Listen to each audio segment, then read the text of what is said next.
Assalamualaikum warahmatullahi wabarakatuh. Waalaikumsalam warahmatullahi wabarakatuh.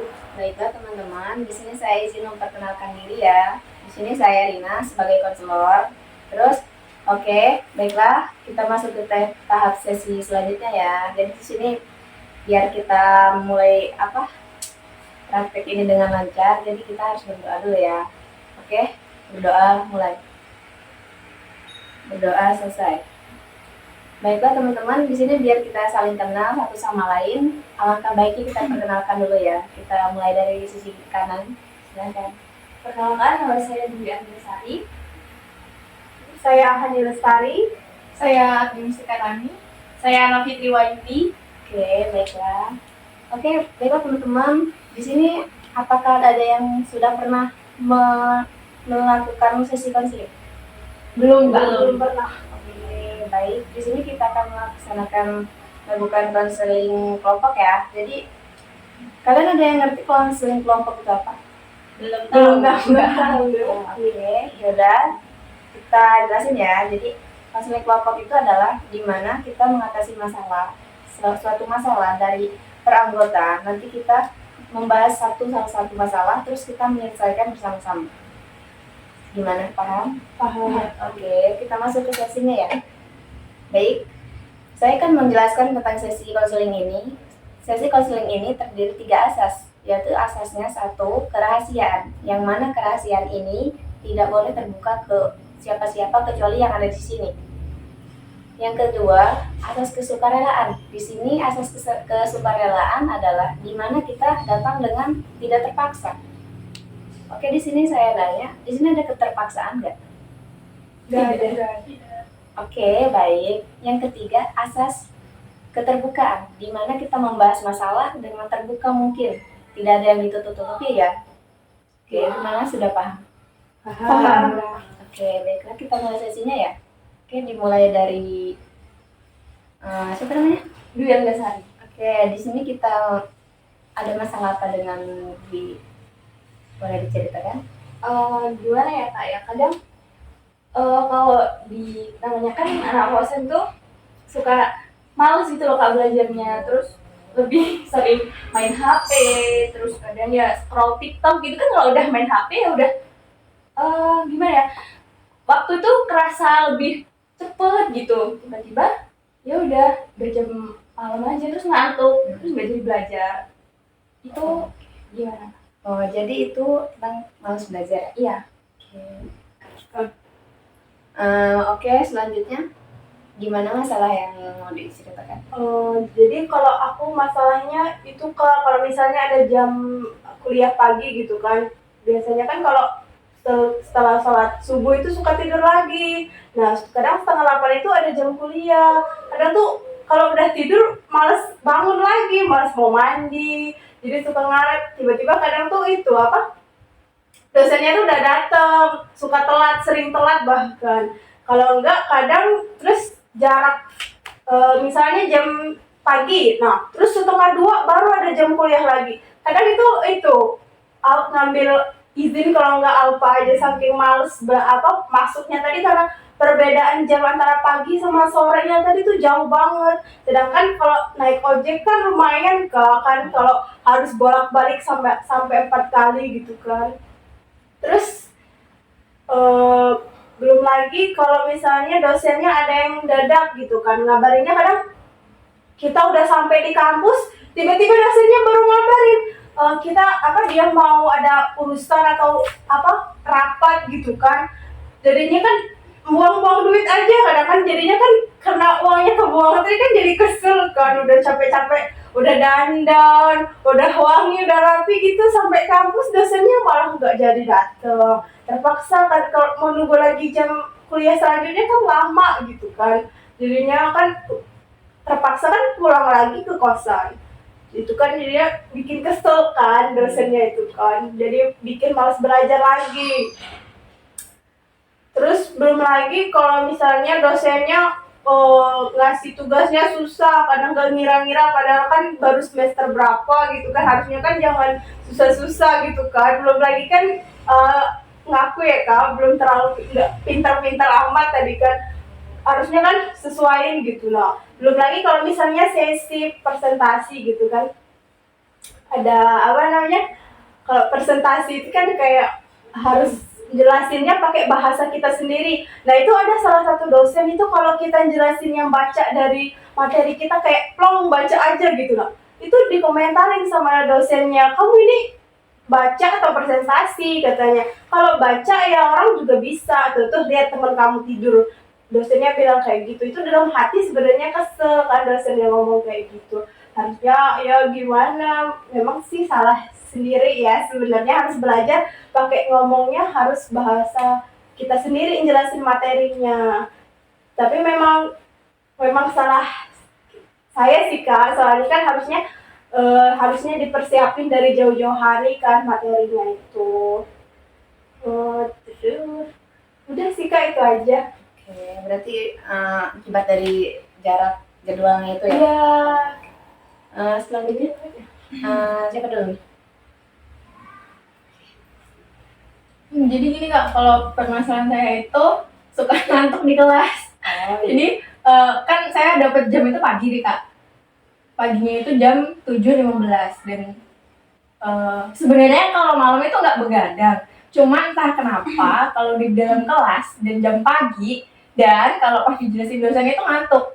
Tapi abis dosennya itu keluar kelas, itu ngantuknya itu hilang gitu loh kak. Itu masalah yang nggak tahu sih, saya juga bingung kenapa kayak gitu. Padahal kadang malamnya juga nggak tidur malam gitu loh kak. Mungkin jam 9 atau jam 10 itu udah tidur. Cuman entah kenapa paginya setiap jam pagi itu selalu ngantukan gitu kalau di dalam kelas. Apalagi kalau dosennya ngejelasinnya yang monoton gitu loh kayak enggak yang biasa gitu, yang cuma ngejelasin doang gitu. Itu sih kak masalahnya. berikutnya. Gini ya kak, pas waktu presentasi itu kan ada sesi tanya jawab. Nah pas sesi tanya jawab kan udah dijawab kan pertanyaannya. Nah itu tuh ada salah satu teman kan yang nanya. Nah biasanya tuh ada di luar presentasi itu. Nah kadang kita juga kan kesel kan, ini mau jawabnya kayak mana gitu, takut salah, terus nggak gitu juga kan, kayak mana ya, takut apa yang kita jawabin juga nggak sesuai gitu. Tapi terpaksa kita tetap menjawabnya meskipun jawabnya ya kayak gitulah. Jadi berusaha gitu ya. Ya.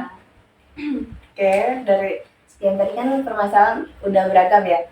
Jadi kita akan meng-up satu masalah ya. Kira-kira di sini masalah siapa dulu yang mau kita selesaikan? Oke, Rani ya. Rani, masalahnya boleh diceritakan lebih detail.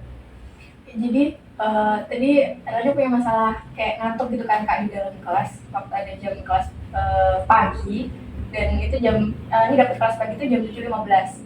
Jadi datang di kampus itu jam 7 itu Rani udah datang di kampus.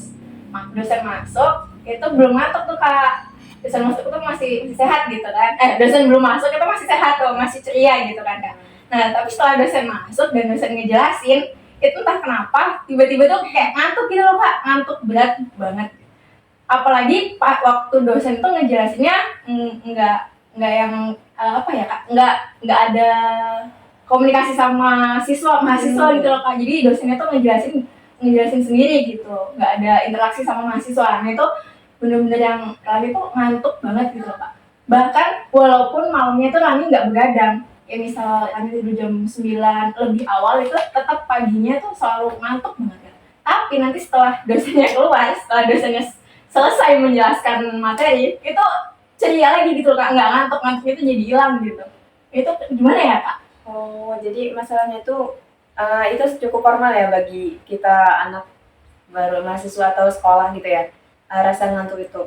Mungkin dari sebab akibatnya itu ada dari ngantuk itu atau kecapean, apa aktivitas Rani itu kayak gimana?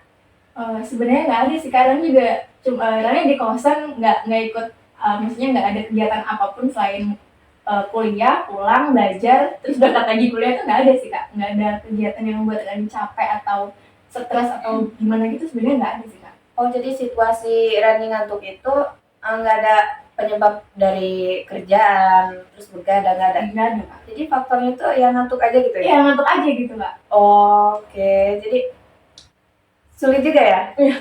Jadi faktornya itu kan ngantuknya kalau kita kan misalkan nih, kalau sambil kerja kan, kalau kerja berarti ya wajar dong kita kecapean, terus begadang kan, kurang istirahat.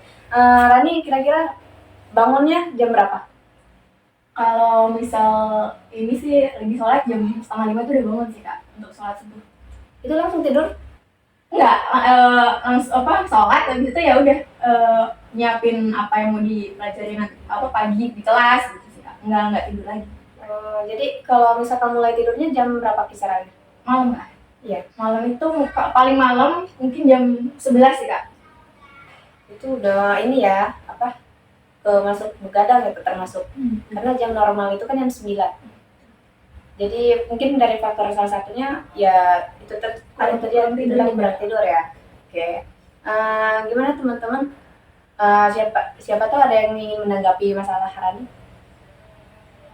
Atau harus begini kah, harus begitu? Sebaiknya Rani harus apa? Sebaiknya Rani Kak, oke. mungkin sebaiknya Rani mengatur jam tidurnya lebih teratur, kayak jam 10 paling mentok itu harus tidur paling malam gitu. Kayak gitu aja Kak. Nah, yang lain?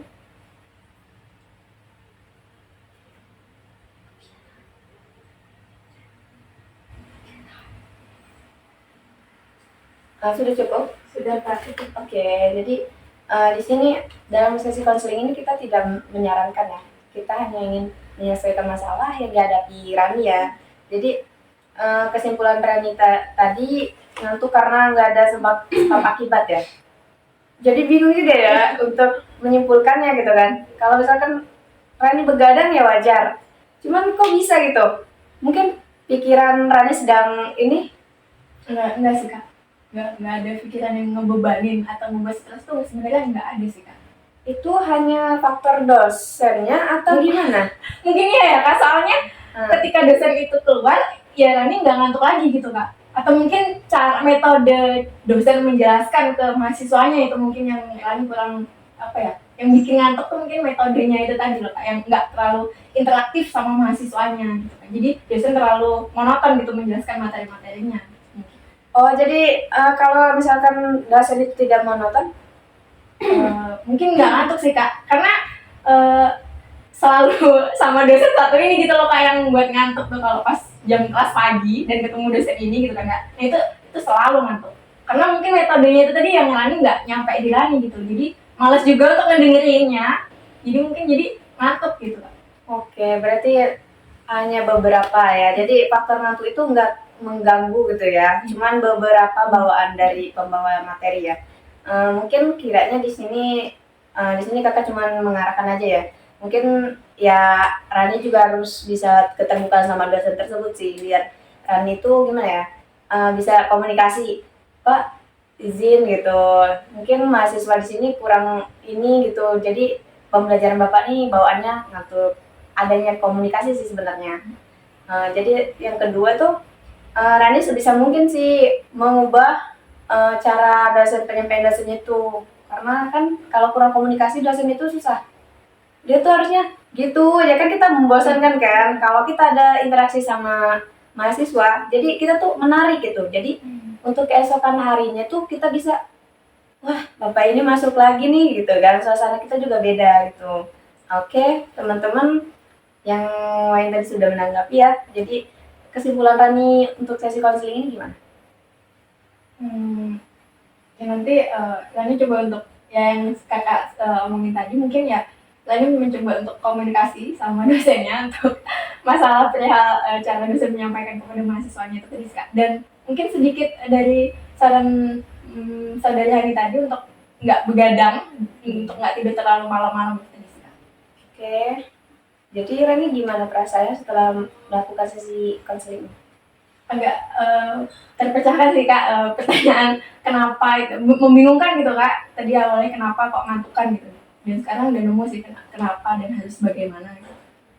Oke, baiklah teman-teman, ini kan kita udah menyelesaikan salah satu masalah ya dari saudari Rani. Jadi kita akhiri aja. Nah, oke, btw kita mau buat sesi konseling kedua kapan nih? Kapan ya kak? 2 minggu lagi. 2 minggu lagi. Oke, 2 minggu akan datang ya. Nanti kita koordinir di WhatsApp ya, kalau nggak Telegram ya. Iya. Oke lah, dari sesi ini kita akhiri ya. Wabillahi Ya. taufiq walhidayah. Wassalamualaikum warahmatullahi wabarakatuh. Waalaikumsalam warahmatullahi wabarakatuh.